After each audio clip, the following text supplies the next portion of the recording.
2026 just started and it's already looking like it's going to be a long year. Over the past few months, tensions have been rising in politics in almost every corner of the world, but specifically with the United States of America in regards to their immigration enforcement under President Donald Trump.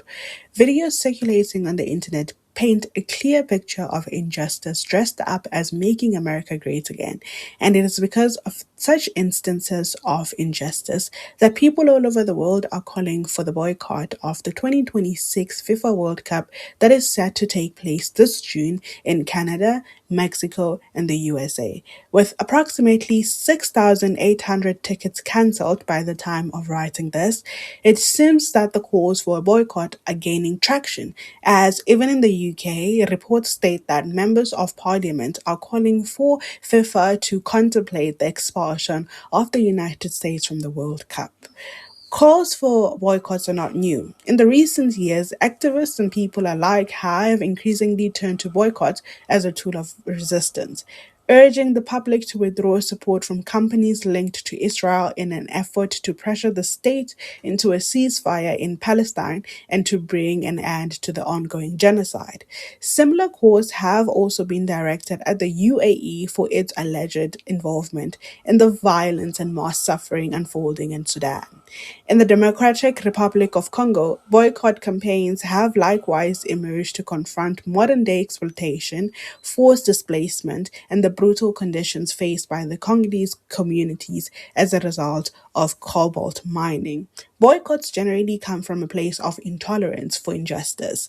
Through boycotts, disinvestments, and sanctions, people come together in unity to seek justice for those denied it, as the BDS campaigns are not necessarily directed at the people of a country, but at governments and systems that violate human rights. The BDS sends the message that it is not business as usual in the midst of injustice. This was precisely the message the international community sent to the Union of South Africa, using sustained economic, cultural, and political pressure to challenge the apartheid regime, a history that I would like to discuss in this essay.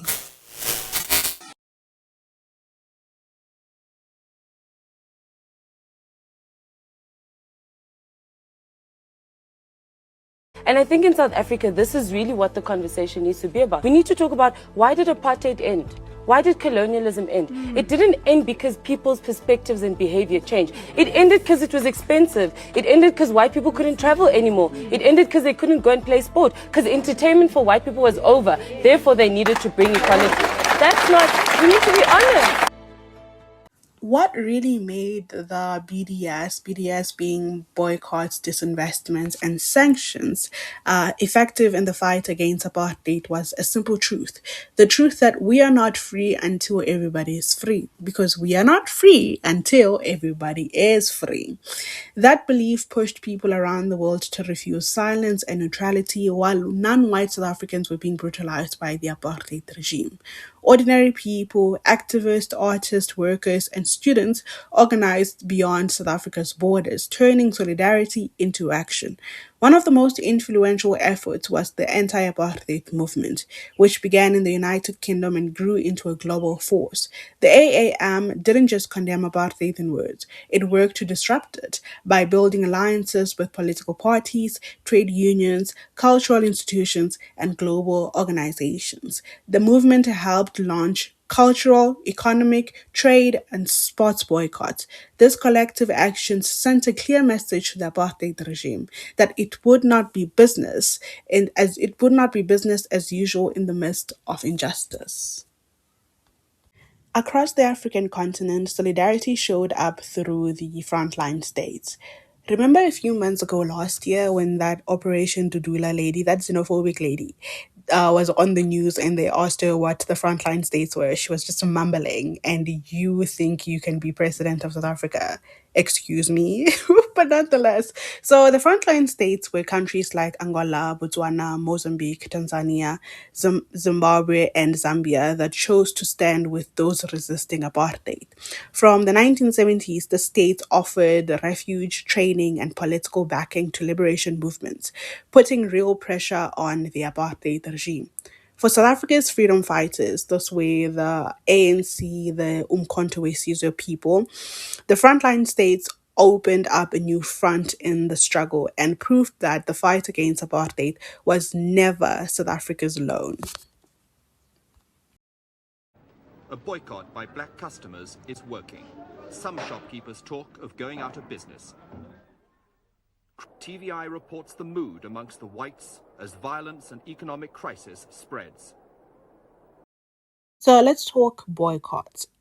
Starting off the boycott on 26 June 1959, the Committee of the African Organizations held a meeting in London calling on the British public to boycott South African goods, especially everyday items like fruits that filled shops across the UK. That call quickly turned into action, leading to the formation of the Boycott Committee later that year.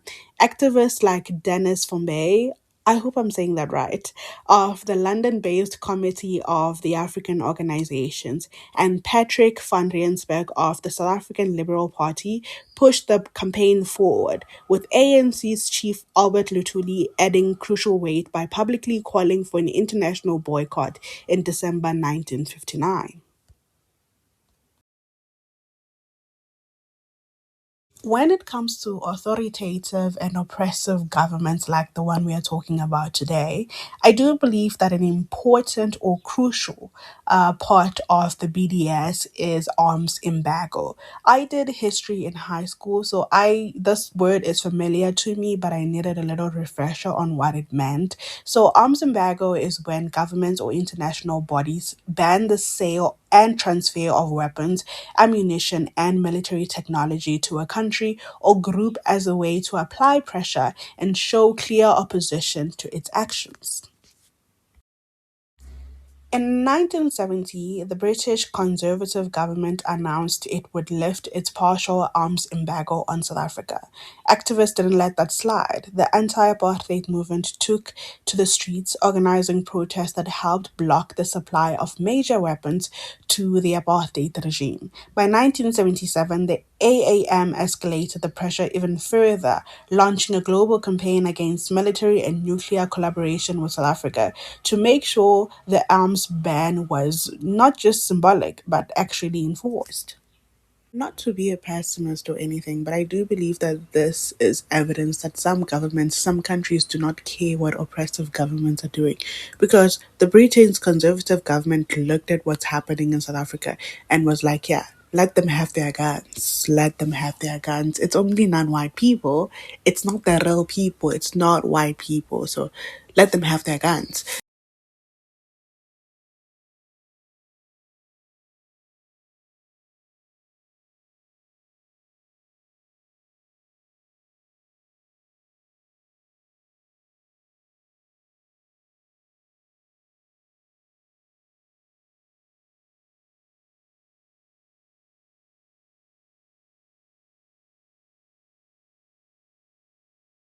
Let us talk about the sports boycotts. Under apartheid, sports in South Africa was deeply racialized and used as another tool to enforce white supremacy.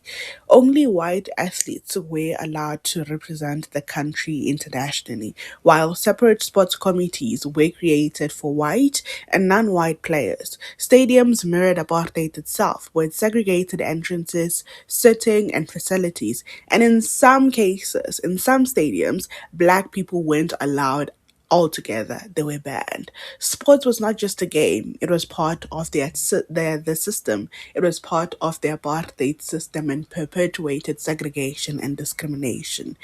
By the 1960s, the anti apartheid movement zeroed in on sport as a powerful pressure point, working alongside non racial sporting bodies like the South African Non Racial Olympic Committee. Activists pushed for an international boycott.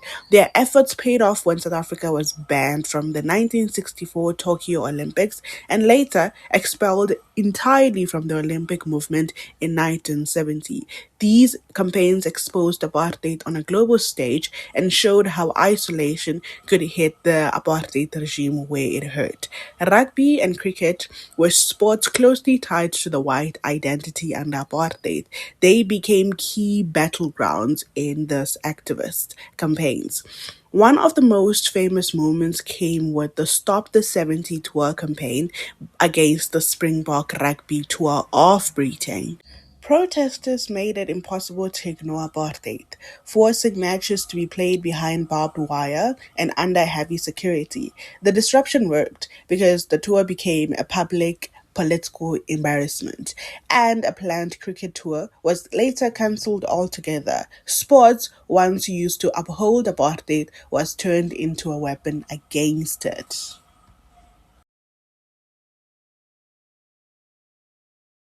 To honor a great man. The man is the leader of South Africa's oppressed black people. He is a symbol of their fight against the cruel and unjust system of apartheid.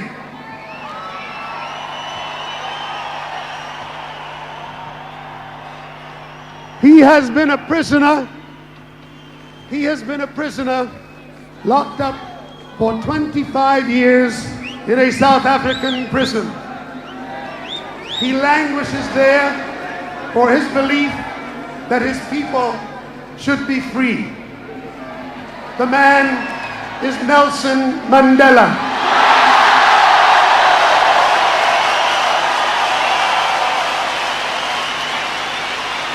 No cultural workers, artists, sportspersons, or academics should be permitted to travel to South Africa to perform or to impart their services and their expertise, save and except in those instances where such travel is clearing in the furtherance to national democratic struggle or any of its objectives. So, just a quick disclaimer, I'm going to be mentioning the ANC a lot in this section of the video because the ANC did initiate a lot of the cultural boycotts back in the 1980s. And the ANC happens to be the leading party of South Africa today, alongside another party, of course. But just keep in mind that I'm not talking about the same ANC. The ANC that I'm talking about was the ANC that used to initiate change, the ANC that used to seek freedom for its people. Now, the ANC doesn't do that anymore. So, yeah, just keep that in mind. The ANC first called for an academic and cultural boycott in December 1958 at the All African People's Conference in Accra, Ghana. It was a clear strategy: isolate apartheid South Africa intellectually and culturally. The call was then repeated in London the following year, turning the boycott into an international demand and not just a local plea. As global attention on apartheid grew, the boycott picked up momentum. By 1959, Britain had become a key organizing ground. Activists and politicians worked alongside Werner Brockway of the Movement of Colonial Freedom, Reverend Michael Scott of the Africa Bureau, and ANC leaders to push the boycott as a great moral and positive weapon against apartheid. In France, Jean-Paul Sartre, I hope I'm saying that right, reinforced the message, declaring those who are confronting apartheid should know they are not alone. 10 years later, the pressure broke through global institutions. In 1968, the UN General Assembly adopted its first resolution backing sanctions against the apartheid regime. That same year, musician Graham Parsons refused to tour apartheid South Africa, showing how cultural resistance could disrupt normalization. In 1980, with international pressure mounting, the UN General Assembly constituted Resolution 35/206. I hope this is the way that they say it, which stated that the United Nations General Assembly makes the request to all states to prevent all cultural, academic, sporting, and other exchanges with South Africa. This is also an appeal to writers, artists, musicians, and other personalities to boycott South Africa. It urges all academic and cultural institutions to terminate all links with South Africa. Now for 26 years. I'd like you to join me in sending the message to the South African government. Let us tell them that the whole world is watching. The whole world is watching. The whole world is watching. The whole world is watching. The whole world is watching. The whole world is watching. The whole world is watching. The whole world is watching. I can't hear you. The conversation regarding boycotts, disinvestments, and sanctions. I really just talked about the boycotts part in this video because we are in the midst of so much injustice around the world. There's so many people that are suffering, and because their human rights are being infringed by their governments. And I do think that boycotts remind us that we hold the power. We hold the power because we hold the money. And in such a capitalistic atmosphere, money is power. So when we withdraw our support for certain governments or certain companies that are affiliated with said government, we show that we hold power, and we show that we are not going to tolerate injustice. Just because it's not happening to us does not mean that we can't do anything about it. So yeah, I hope you like this video. I like history, so I want to make more videos like this, revisiting history, just to remind us what we come from and what we are capable of doing. So I really hope you like this video. Please do subscribe, please do engage, and I will catch you in the next one. Bye.